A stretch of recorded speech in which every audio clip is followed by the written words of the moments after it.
Assalamualaikum warahmatullahi wabarakatuh. Selamat bertemu kembali ya para pejuang cuan. Gimana kabar kalian di pertemuan kali ini?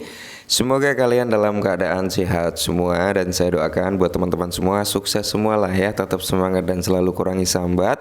Ingat tetap ya, secangkir kopi harus selalu ada buat menemani kesempatan kali ini teman-teman, atau di pertemuan kali ini.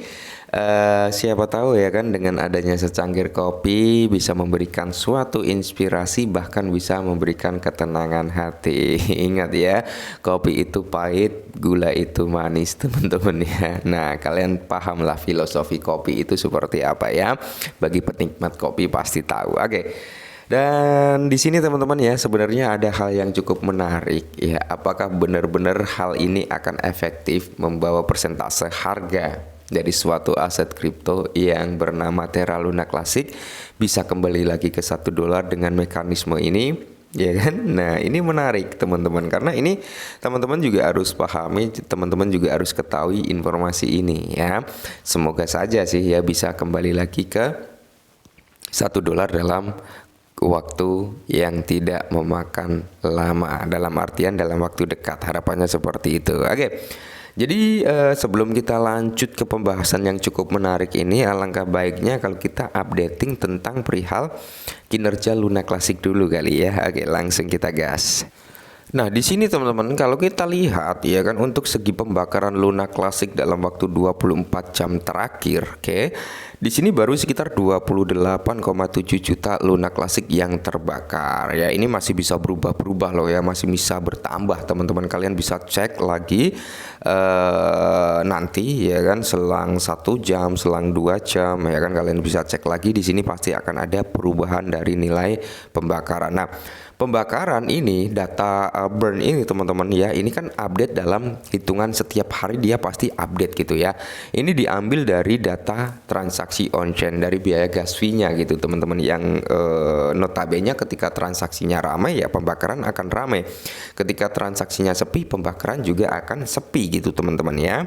Di sini kalau kita lihat teman-teman ya, di mana total transaksi ini ada sekitar 295.210 yang menghasilkan pembakaran ya segitu tadi gitu kan. Nah, jadi di sini kalau kita lihat bersama-sama, untuk nilai staking daripada Luna Classic juga mengalami penurunan ya, bukannya kenaikan. Di sini ada yang unstack sebesar 85.851.005 Luna Classic yang di unstack teman-teman dalam waktu 24 jam terakhir ya. Jadi ini ada penurunan nih ya. Mungkin mereka udah habis masa tenggang stakingnya ya kan, mereka ngejual dulu sekian persen dari hasil staking, habis itu bisa di staking kembali juga bisa teman-teman ya. Jadi kita harus berpikir positif juga, kecuali memang ada unstack dengan jumlah yang cukup besar, massal, dan tiba-tiba harga drop, ya itu yang perlu kita pertanyakan juga, apakah memang ini dari bantar atau cukong-cukong yang mencoba untuk menurunkan harga LUNS agar mereka bisa masuk dengan nilai yang lebih rendah lagi, itu juga bisa. Nah, kali ini teman-teman ada sedikit informasi yang ini berkaitan tentang pembakaran Luna Classic ya. Jika mekanisme ini lancar ya, maka pembakaran akan semakin tinggi, dan tentunya ini juga tergantung pada transaksi secara on-chain-nya gitu ya kan. Oke, langsung kita bahas. Nah, jadi di sini teman-teman, di mana ada proposal tax to gas. Oke, tax to gas, di mana Terra Luna Classic memicu kebangkitan LUNS dan USDC menjadi ke $1 kembali. Ya, semoga saja sih dalam waktu dekat. Nah, jadi komunitas Terra Luna Classic memberikan suara pada proposal implementasi tax to gas oleh dua pengembang baru, harga LUNS dan USDC menjadi $1. Semoga ya, semoga saja. Nah, sebenarnya kita tidak terlalu buru-buru untuk LUNS ini bisa ke $1, akan tetapi kita harus terburu-buru untuk USDC dulu menjadi ke $1, teman-teman. Kenapa? Karena ketika USDC ini bisa menjadi dipatok 1:1 dengan dolar, maka di sini kalian pernah dengar kan, kita pernah bahas tentang repack ya kan, yang dimana USDC ini akan pasangkan kembali dengan USDC dengan membawa sistem algoritmik ya, seperti itu teman-teman. Dan di sini akan menjadi win-win solution bagi kedua aset tersebut, dan di sini akan memicu pembakaran Luna Classic juga gitu yang mungkin cukup signifikan gitu ya. Tapi kalau keduanya bisa berbarengan ke $1 itu jauh lebih baik. Oke. Jadi di sini teman-teman ya, kalau kita lihat komunitas Terra Luna Classic memberikan suara proposal utama tax to gas yang merupakan langkah besar dalam kebangkitan Lunch dan menetapkan USDC menjadi ke $1. Nah, proposal tersebut mengupayakan penerapan pendekatan tax to gas Terra Classic bekerja sama dengan pengembang populer Stratcol dan grup pengembang Genius Labs. Oke ya. Jadi di sini kalau kita lihat bersama-sama, untuk tax to gas itu sendiri akan memasukkan pajak ke dalam gas dan menghilangkan kebutuhan akan penanganan dan perhitungan terpisah. Nah, proposal tersebut bertujuan untuk mengaktifkan tarif pajak on-chain menjadi 1,5% yang mengembalikan pajak pembakaran awal sebesar 1,2% serta 0,3% ini untuk mendanai rantai tersebut melalui pembagian pajak on-chain saat ini sebesar 80/20%. Nah, dulu Luna Classic ini untuk tax pajaknya itu memang 1,2% sebelum diturunkan ya teman-teman. Nah, penurunan pajak tersebut yaitu kalau nggak salah loh ya, kalau salah mohon dikoreksi teman-teman, saya juga sudah agak lupa juga sebenarnya faktor pemicu utama diturunkannya pajak tersebut. Kalau nggak salah ya itu hasil nasihat daripada CZ ya. Oke lah, kita menaikkan rasio pajak ya kan, bukan rasio ya, kita menaikkan pajak gitu teman-teman ya sebesar 1,2%. Waktu itu pembakaran memang cukup tinggi di awal-awal, tapi seiring berjalannya waktu ada penurunan. Nah, di situ dikasih wejangan atau dikasih nasihat oleh Cheng Peng Zhou, lebih baik kalian turunkan saja pajaknya ya. Karena apa? Orang akan cenderung berpikir 2 kali untuk bertransaksi di jaringan Luna Classic jika pajaknya tinggi. Ya lebih baik pajaknya rendah tapi transaksi selalu berjalan efektif gitu ya.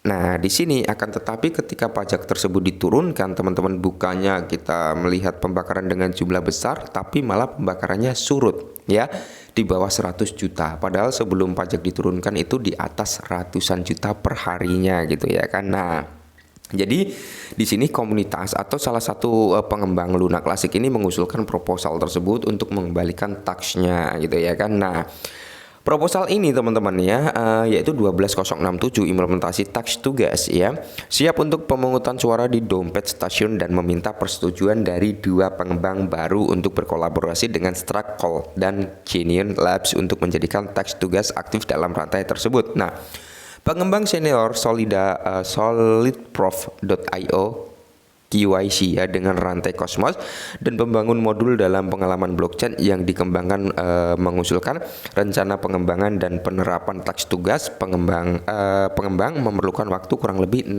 minggu teman-teman ya untuk menerapkan tax to gas tersebut ke dalam rantai Luna Classic. Nah, untuk penelitian gitu ya, apakah ini akan berjalan secara efektif atau tidak, mungkin seperti itu. Nah, pengembang serta pengujian dan penerapan dasar, perkiraan total anggaran ini adalah $24.000 akan tetapi di sini akan diberi uang muka sebesar $5.000 ya, yang dimana pengembang akan mengajukan proposal pembelanjaan selama minggu pertama tahap implementasi dan setelah berhasil menyelesaikan pengujian yang digariskan, maka di sini proposal tersebut mendapatkan lebih dari 89% suara setuju ya teman-teman. Jadi udah mendapatkan 89% suara itu menyetujui dengan proposal tax to gas tersebut ya untuk menaikkan pajak. Nah, jadi di sini pemungutan suara awal di antara 15 validator ini teman-teman ya, kurang lebih hanya 2 validator yang memilih tidak ya, sisanya dia setuju nih, seperti validator termasuk aja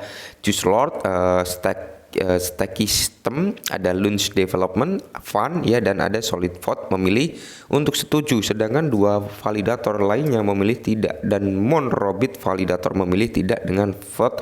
Beberapa warga masyarakat mengatakan usulan tersebut melanggar usulan QIC dan PPG yang baru saja disahkan gitu ya. Nah, Jadi menurut kalian gimana? Apakah ini akan efektif untuk menaikkan harga LUNS menjadi ke $1?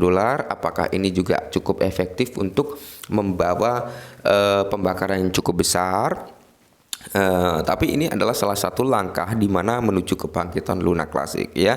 Yang sebenarnya bisa menaikkan harga LUNS itu sendiri ya salah satunya adalah pembakaran. Meskipun nggak secara instan itu bisa menaikkan harga LUNS, tapi seiring berjalannya waktu harganya bisa naik. Faktor kedua adalah yang di mana bisa menarik banyak dApps untuk berada di jaringan Terra Luna Classic kembali seperti layaknya dulu Luna sebelum runtuh gitu teman-teman. Itu juga bisa membawa persentase kebangkitan Luna Classic. Tentunya PR terberat Luna Classic adalah yaitu tadi mengembalikan kepercayaan para investor terdahulunya gitu, atau bahkan investor baru yang mencoba untuk masuk, karena banyak saat ini berseliweran juga ya notabene orang yang mau beli LUNS juga jadi dengan narasi-narasi yang ada saat ini gitu teman-teman ya. Jadi buat kalian semua ya pemegang Luna Classic untuk saat ini ya kita lihat saja sampai tahun 2025, karena memang tahun 2025 ini adalah penentu altcoin ya kan, penentu daripada altcoin. Setelah itu tahun 2025 itu adalah momen puncak-puncak kita harus ambil profit, karena tahun 2026 biasanya kita udah masuk crypto winter, tahun 2027 waktunya kita belanja gitu ya kan. Nah jadi manfaatkan itu nanti. Oke, mungkin ini sedikit informasi tentang Luna Classic, semoga bermanfaat dan salam cuan.